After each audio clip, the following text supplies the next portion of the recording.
মনোনীত প্রার্থী, আমাদের সকলের শ্রদ্ধাভাজন ব্যক্তিত্ব,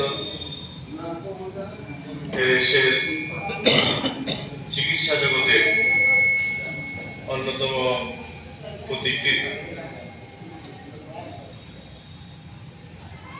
ডাক্তারদের আদর্শ বললে যা হয়, ঢাকা মহানগরীতে উনি আছেন ইবনে সিনায়। সারা দেশে একজন আদর্শবান ডাক্তার হিসেবে যিনি ছিলেন, যিনি পরিচিত, যদিও করিমগঞ্জ উনি আসছেন, আরো আসবেন। করিমগঞ্জের ময়দানের জন্য যেন আল্লাহ রাব্বুল আলামিন কবুল করেন, ওনার জন্য দোয়া করি আমরা। কিন্তু আমরা একজন যোগ্য প্রার্থী পেয়েছি। আমি মনে করি শুধু করিমগঞ্জের না, উনি কিশোরগঞ্জের গর্ব। উনি হাফেজা আসমা খালা, ওনার আপন খালা, জামাত ইসলামীর সংসদ সদস্য ছিলেন, ইসলামী আন্দোলনের পরিবারের লোক।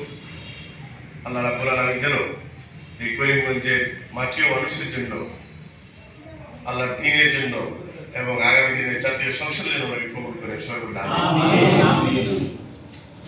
আমার প্রোগ্রাম আজকে পারিবারিক প্রোগ্রাম ছিল, কিন্তু যেহেতু ভাই আসবেন এখানে, এই জন্য আমি আমার লোক সমেত আমার এলাকায় অনেক প্রোগ্রাম আছে, শুধু ভাইয়ের সাথে একটু প্রোগ্রামে আসার জন্য, আপনাদের কাছে একটু দোয়া নেওয়ার জন্য, ওনার জন্য এবং আমার ব্যক্তির জন্য, আমার এলাকার জন্য আপনাদের কাছে দোয়া আছে।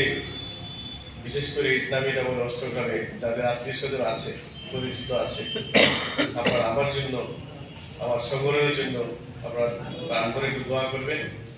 এই দোয়া রেখে আমি আমার কথা শেষ করছি। আসসালামু আলাইকুম ওয়া রাহমাতুল্লাহি।